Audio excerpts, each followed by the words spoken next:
नमस्कार दोस्तों, स्वागत है आप सभी का एक स्टडी में। आज के इस वीडियो में हम बात करेंगे कंप्यूटर के टॉप 50 क्वेश्चंस के बारे में। ये हमारा पार्ट 11 है। इससे पहले हमने 10 क्लासेस कंप्लीट कर लिए हैं। तो जिसने भी वो वीडियो नहीं देखा वो प्लेलिस्ट में जाएं और वीडियो को देखें। आज हम पूरे डिटेल से चर्चा करेंगे यहाँ पर और अंत तक हमारे साथ बने रहिए। तो स्टार्ट करते हैं अपने पहले क्वेश्चन को कि व्हाट इज GUI क्या होता है। GUI GUI का फुल फॉर्म होता है graphical user interface. Graphical user interface. ये डॉस क्या होता है? डॉस होता है डिस्क ऑपरेटिंग सिस्टम या एक सिस्टम सॉफ्टवेयर होता है, ठीक है। और आपका नेक्स्ट हो जाएगा लाइनक्स। लाइनक्स तो आप जानते हैं ओपन सोर्स होता है, ओपन सोर्स ऑपरेटिंग सिस्टम होता है। और नेक्स्ट आपका उबंटू यूनिक्स। यूनिक्स भी एक ऑपरेटिंग सिस्टम है बाकी जो कि ओपन सोर्स नहीं होता है।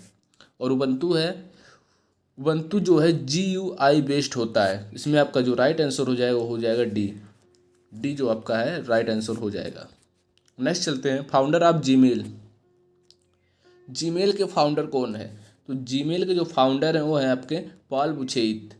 पॉल बुचेत जो है जीमेल के फाउंडर हैं। डी जो है आपका राइट आंसर हो जाएगा। लैरी पेज कौन है? और सर्जेई बिन। लैरी पेज और सर्जेई बिन जो हैं ये हैं आपके गूगल के फाउंडर। गूगल गूगल के फाउंडर हैं ये आपके। और सुंदर पिचाई। सुंदर पिचाई जो है प्रेजेंट में CEO ऑफ गूगल, यानी गूगल के CEO सुंदर पिचाई हैं। इसमें आपका डी राइट आंसर हो जाएगा। Founder of Gmail Paul Buchheit. Next question आपका रहेगा peer to peer and client server are same. क्या पीयर टू पीयर और क्लाइंट सर्वर सेम होते हैं? तो ये गलत है, ये दोनों सेम नहीं होते हैं।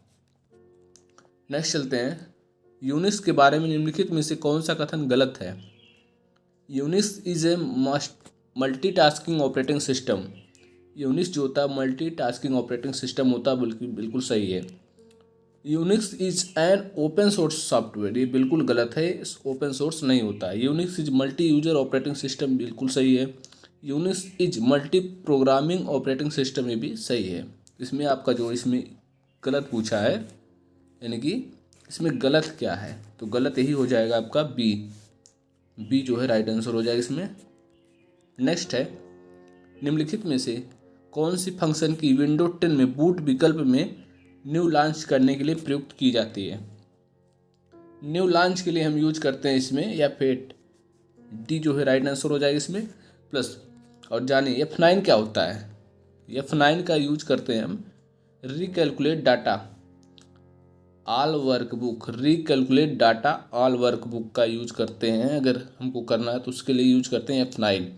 F10 जो होता है वो एक्टिव मेनू बार के लिए यूज होता है। एक्टिव मेनू बार के लिए यूज होता है। और F5 होता है गो टू अथवा रिफ्रेश के लिए यूज होता है F5। तो इसमें आपका जो राइट हो जाएगा वो हो जाएगा डी जो है राइट हो जाएगा आपका। नेक्स्ट चलते हैं फोल्डर्स एंड फाइल के प्रबंधन में किस विंडोज़ प्रोग्राम का प्रयोग करेंगे? फोल्डर और फाइल के मैनेजमेंट में किस विंडोज़ प्रोग्राम का प्रयोग करेंगे? तो हो जाएगा आपका राइट आंसर इसमें एक्सप्लोरर जो राइट आंसर हो जाएगा। बाकी जो एसेसरीज क्या होती है, एसेसरीज एक तरह से पार्ट होते हैं। इससे क्या कंप्यूटर के जितने पार्ट होते हैं, कंप्यूटर के जितने भी जैसे माउस हुए, कीबोर्ड हुए, एक तरह से एसेसरीज कहलाएंगे। एक तरह से जो है टेक्निकल भाषा में इसको एसेसरीज कहेंगे। और कंट्रोल पैनल क्या होता है? बहुत सारे प्रोग्राम का समूह होता है जिसका उपयोग hardware, font system, network, internet इत्यादि को मैनेज करने के लिए यूज होता है। इसमें बहुत सारे प्रोग्राम होते हैं जिसे कंट्रोल पैनल कहते हैं। नेक्स्ट चलते हैं हर कंप्यूटर के सभी हिस्सों में ठीक से काम करने और दूसरे सभी प्रोग्रामों को चलाने के लिए उसमें एक जो है क्या होता है, उसमें आपका होता है ऑपरेटिंग सिस्टम। ये सामान्यतः होता है ऑपरेटिंग सिस्टम। लेकिन अगर आपको यूटिलिटी सॉफ्टवेयर दिया गया है तो आप इसको राइट करना पड़ेगा यूटिलिटी सॉफ्टवेयर, यानी कि डी जो आपका इसमें राइट आंसर हो जाएगा। और यूटिलिटी सॉफ्टवेयर जो होता है बैकग्राउंड मेश करते हैं और एज अ डिस्क डीफ्रेगमेंटर जो है यूज किया जाता है। तो इसमें आपका राइट हो जाएगा D is the right answer.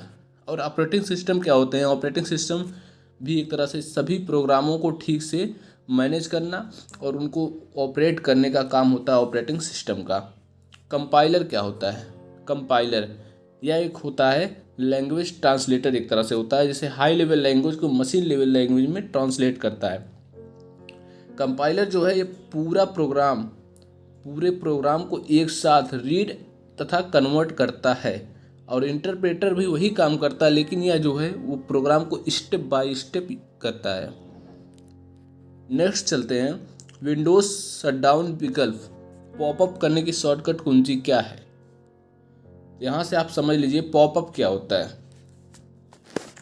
Popup होता है आपका, यहाँ से निकल कर आता है पॉपअप, ये विज्ञापन उपयोगकर्ताओं को आकर्षित करने का एक तरीका है जिसे कहते हैं आप पॉपअप। तो कंट्रोल प्लस F5 का यूज कहाँ होता है?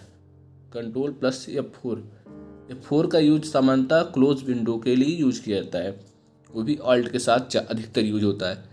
और control plus shift plus F4 का यूज भी सेम ही होता है, रिपीट द लास्ट एक्शन को रिपीट करने के लिए हम control plus shift plus F4 का यूज करते हैं। अल्टर प्लस F4 ये होता है विंडोज शटडाउन विकल्प पॉपअप करने की शॉर्टकट कुंजी होता है अल्टर प्लस F4। नेक्स्ट चलते हैं, फोल्डर के द्वारा आप क्या कर सकते हैं? डिस्क पर फाइलों को व्यवस्थित या निर्धारित करता है कंप्यूटर के सही से काम कर सके, फाइल को नाम दे सके, फाइलों को एक टेबल बना सके। तो फोल्डर के द्वारा आप जो है डिस्क पर फाइलों को व्यवस्थित कर सकते हैं। इसमें आपका ये जो है राइट आंसर हो जाएगा। और इसमें जो यह निर्धारित करता है कि कंप्यूटर, जो बी ऑप्शन है, यह निर्धारित करता है कंप्यूटर सभी से काम कर रहे हैं, इनके सब कंप्यूटर का सभी पार्ट काम कर रहा है सही से कि नहीं। यह सिस्टम यह काम करता है, बायोस का काम होता है, BIOS basic input output system, इसका काम होता है चेक करना।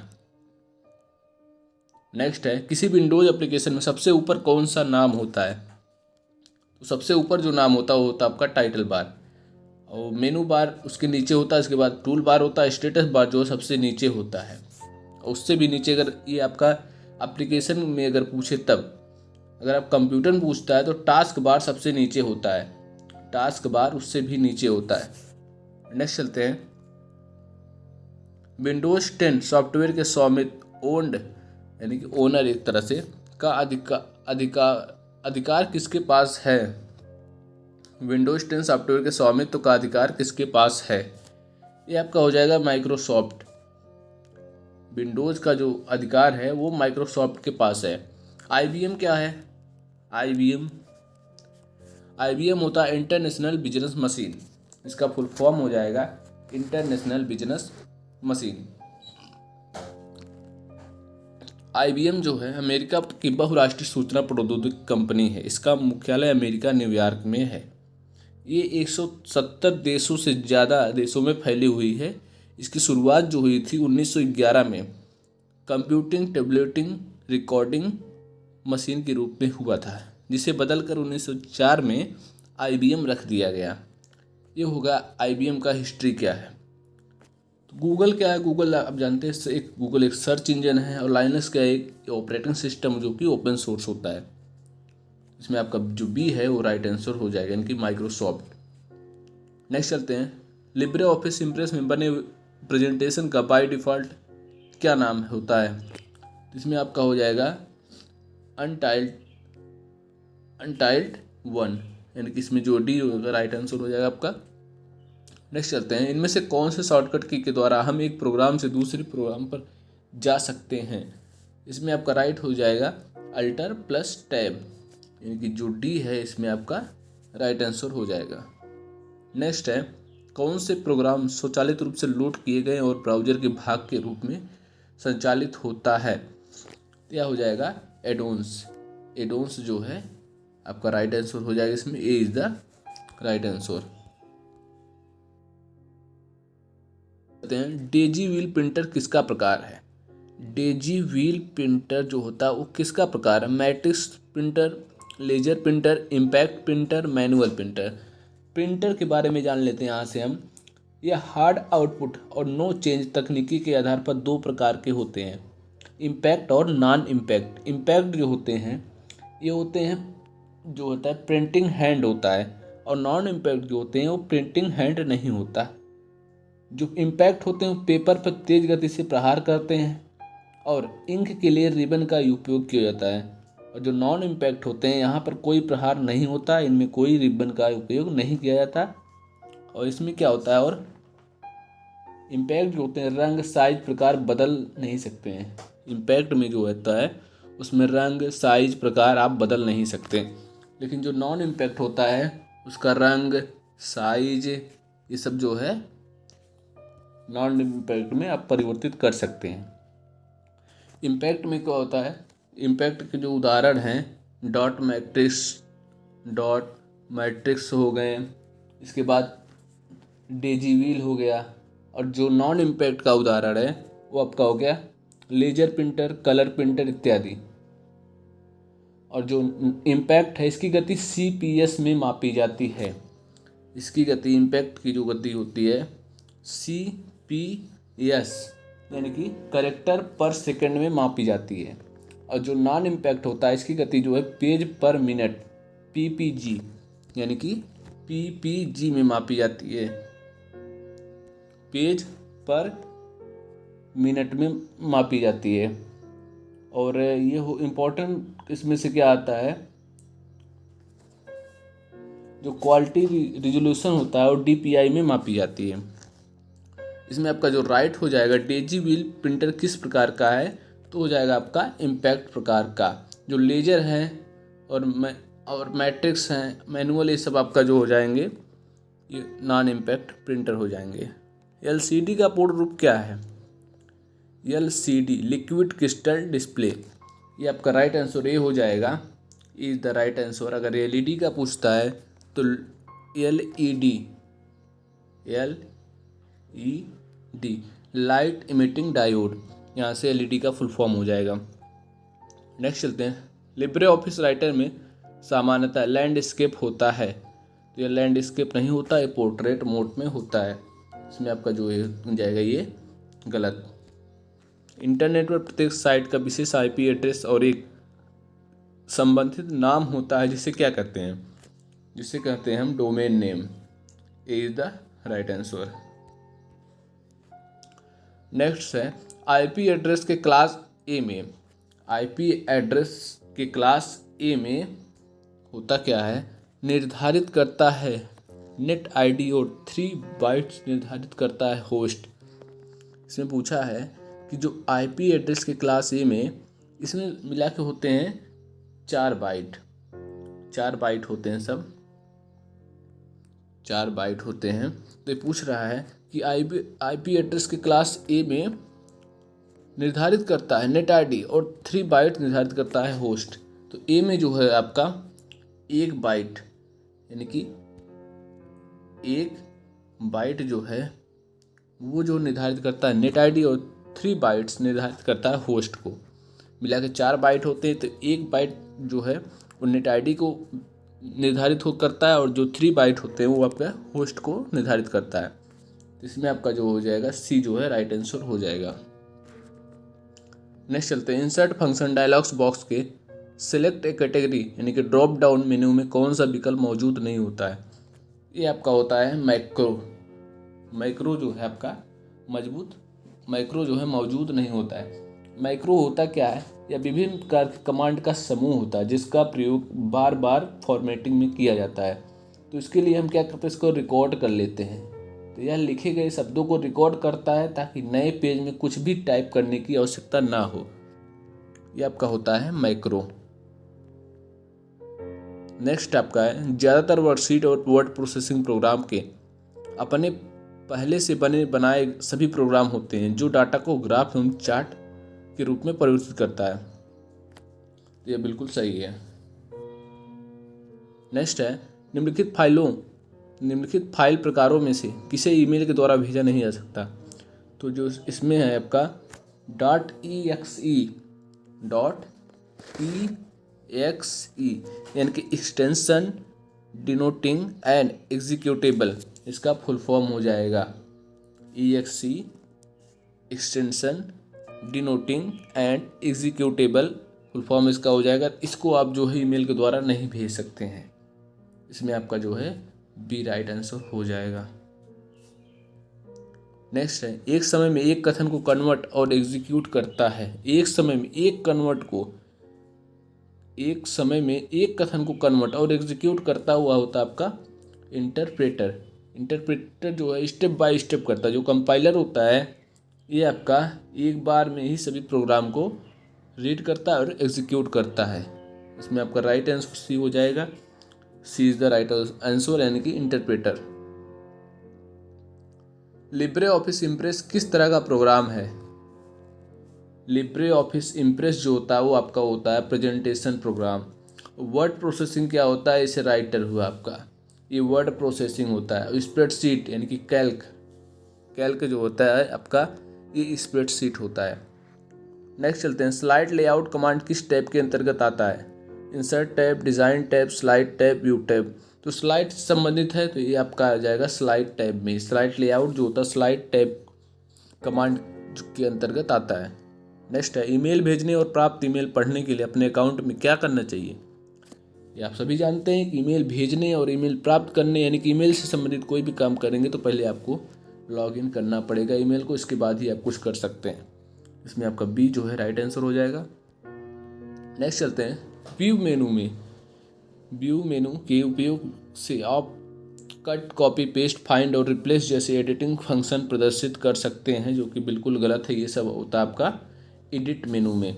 एडिट मेनू में जाकर के आप कट, कॉपी, पेस्ट, फाइंड इत्यादि जो है कर सकते हैं। नेक्स्ट है, हार्डवेयर के समस्त विवरण को जाने बिना ऑपरेटिंग सिस्टम स्थिर और अविरुद्ध तरीके से एप्लीकेशन को हार्डवेयर के संपर्क करता है।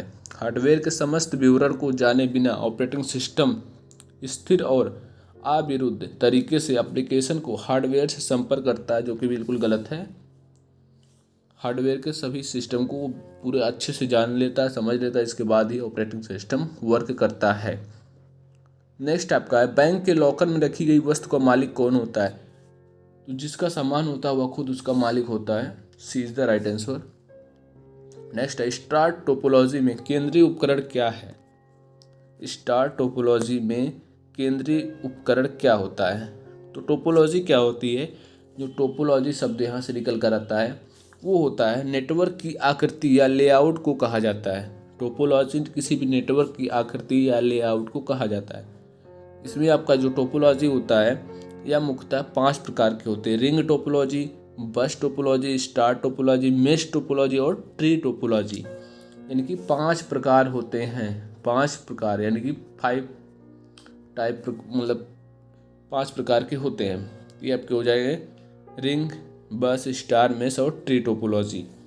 इसमें पूछा गया स्टार टोपोलॉजी में केंद्रीय उपकरण क्या है? तो इसमें आपका यूज राइट आंसर हो जाएगा स्विच और हब, यानी कि डी जो है राइट आंसर हो जाएगा।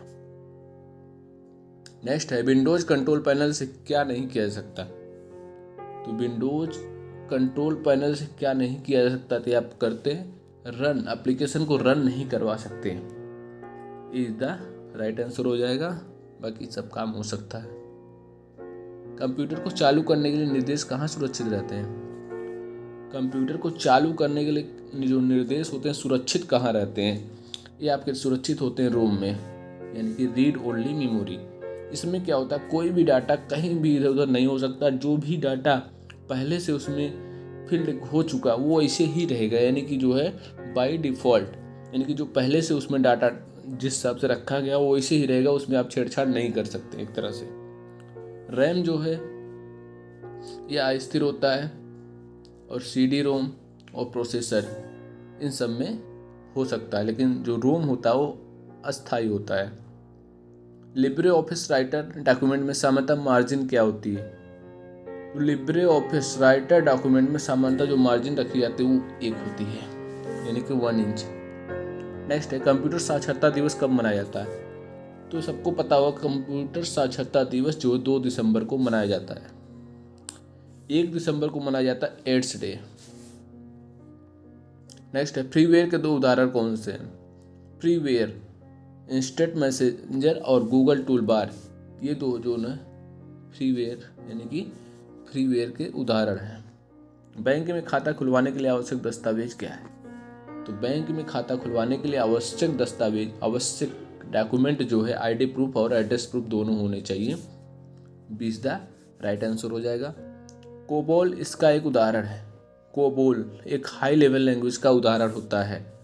कोबोल का फुल फॉर्म हो जाएगा common business oriented language. Common business oriented language हो जाएगा फुल फॉर्म कोबोल का। एक लैंग्वेज होती है जो कि हाई लेवल लैंग्वेज होती है। इसमें आपका ए जो है राइट आंसर हो जाएगा। नेक्स्ट है प्रिंटर का गुणवत्ता इस पर निर्भर करती है कि इमेज को प्रिंट करने में कितने प्रयुक्त होते हैं। कितने प्रयुक्त होते हैं? DPI डॉट पर इंच। प्रिंटर की जो गुणवत्ता होती है वो डॉट पर इंच में मापी जाती है। और मोबाइल के जो कैमरे की गुणवत्ता होती है वो आपकी मापी जाती है पिक्सल में। पिक्सल, 2 पिक्सल के बीच की दूरी डॉट पिच कहलाती है। 2 पिक्सल के बीच की दूरी डॉट पिच कहलाती है, ये आप जान लीजिए। और आपका जो PPM होता है, PPM क्या होता है? पार्ट्स पर मिलियन। पार्ट्स पर मिलियन इनकी PPM का फुल फॉर्म है। पेपर तो आप सभी जानते हैं, कॉमन है। नेक्स्ट चलते हैं। पुनः प्रयोग ऑप्टिकल स्टोरेज आमतौर पर संक्षिप्त नाम क्या होगा? पुनः प्रयोग यानी कि फिर से यूज करने वाला ऑप्टिकल स्टोरेज आमतौर पर संक्षिप्त नाम क्या होगा? तो आपका हो जाएगा RW यानी कि रीड एंड राइट, यानी कि पढ़ सकते हैं और लिख भी सकते हैं। तो इसमें आपका CD का फुल फॉर्म क्या हो जाएगा? Compact disc. और DVD का हो जाएगा DVD digital versatile disc. Next है रोम, रीड ओनली मेमोरी। इसका फुल फॉर्म सभी जानते हैं। इसमें आपका राइट आंसर हो जाएगा डी जो आपका है राइट आंसर हो जाएगा। नेक्स्ट चलते हैं। सूचना प्रसंस्करण चक्र के हिस्से के दौरान कंप्यूटर कुछ स्रोतों से डाटा प्राप्त करता है। कंप्यूटर जो डाटा प्राप्त करता है उस कहाँ से प्राप्त करता है? इनपुट जो हम देते हैं यानी कि रॉ डाटा जो देते हैं, कच्चा पदार्थ जो देते हैं, उसको इन्फॉर्मेशन में चेंज करने के बाद जो है ये प्रसंस्करण जो है एक प्रोसेस होता है। प्रोसेस के बाद यहाँ पर हम इनपुट देते हैं, यहाँ पर प्रोसेस होता है, इसके बाद हमको क्या मिलता है? आउटपुट। प्रोसेसर के द्वारा प्रोसेस होता है। नेक्स्ट चलते हैं। निम्नलिखित में से क्या आकार में सबसे छोटा है? सबसे छोटा कौन सा है? पॉम टॉप, नोटबुक, डेस्कटॉप, लैपटॉप। सबसे छोटा होता है पॉम टॉप यानी कि हथेली के आकार का, जैसे कि like tablet, as a tablet.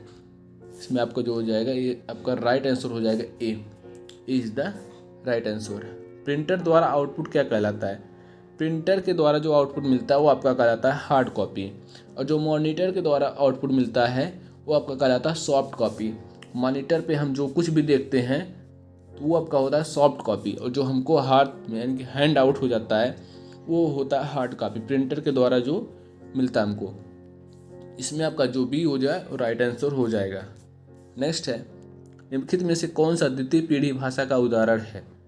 तो द्वितीय पीढ़ी भाषा का जो उदाहरण है वो होगा assembly language. Assembly language B is the right answer हो जाएगा। Java, Prolog, low level machine language, ये सब आपके जो है जावा और प्रोलॉग, ये सब आपके जो है हाई लेवल लैंग्वेज के उदाहरण हैं। प्रोलॉग क्या होता है? General purpose logic programming language. General purpose logic programming language Prolog का उदाहरण होता है। निम्नलिखित में से आंतरिक मेमोरी कौन सी है? निम्नलिखित में से आंतरिक मेमोरी इंटरनल मेमोरी कौन सी होती है? तो आपका हो जाएगा RAM, random access memory. Random access memory RAM जो है वो होता है आपका internal memory. CD, hard disk और पेन ड्राइव ये सब आपके एक्सटर्नल में आ जाते हैं। एक्सटर्नल मेमोरी यानी कि बाहरी मेमोरी, और इसको कहते हैं ऑक्सिलरी मेमोरी भी कहते हैं। नेक्स्ट है। जब कंप्यूटर की पावर बंद हो जाती है तो रैम में संग्रहित डाटा क्या होता है? तो सिंपल सी बात है, ये आपका हो जाएगा इरेज यानी कि मिट जाएगा। नेक्स्ट है लिब्रे ऑफिस राइटर के किस मेनू में मेल मर्ज या लेटर विजार्ड पाया जाता है? ये आपका हो जाएगा टूल्स में। टूल्स में आपका जो होता है लेटर विजार्ड और मेल मर्ज इत्यादि जो है पाए जाते हैं। नेक्स्ट है लिब्रे ऑफिस राइटर में न्यू स्टाइल के लिए किस शॉर्टकट कुंजी का प्रयोग किया जाता है? ये हो जाएगा आपका shift plus F11। D is the right answer. और शिफ्ट प्लस F11 का यूज होता है, F12 का यूज होता है सेव करने के लिए। सेव करने के लिए यूज करते हैं शिफ्ट प्लस F11। और कंट्रोल प्लस F11 होता है इंसर्ट 4.0 माइक्रो सीट। इसका यूज करने के लिए हम करते हैं कंट्रोल प्लस F11। नेक्स्ट है control plus shift plus F11। इसका प्रयोग भी सामान्यतः उसी के लिए करते हैं यानी कि इंसर्ट 4.0 माइक्रो सीट के लिए यूज होता है। सामान्यतः लगभग एक ही चीज होता है दोनों। ऑटोनोम सिस्टम के बीच संपर्क के लिए था पहला प्रोटोकॉल है जिसे विकसित किया गया। EGP ऑटोनॉम सिस्टम के बीच के संपर्क के लिए पहला प्रोटोकॉल विकसित किया गया जिसका नाम है वो है EGP। EGP क्या होता है? Exterior gateway protocol. Exterior gateway protocol EGP इसका फुल फॉर्म हो जाएगा। तो इसमें आपका राइट आंसर हो जाएगा A is the right answer. Next है SMTP का प्रयोग किस तरह का मैसेज भेजने के लिए किया जाता है? SMTP का प्रयोग होता है वो यूजर टर्मिनल से और यूजर मेल बॉक्स यानी कि दोनों टाइप के मैसेज को भेजने के लिए प्रयोग किया जाता है। C is the right answer हो जाएगा इसमें। नेक्स्ट है और लास्ट क्वेश्चन है एक बार किया गया नामांकन, तो एक बार किया गया नामांकन रद्द किया जा सकता है, that is possible. A is the right answer. तो दोस्तों ये रहा हमारा आज का सभी क्वेश्चंस। अगर वीडियो अच्छा लगे और कुछ नया सीखने को मिले तो वीडियो को लाइक जरूर करें और चैनल पर नए हैं तो चैनल को सब्सक्राइब जरूर करें। मिलते हैं नेक्स्ट वीडियो में, तब तक के लिए जय हिंद।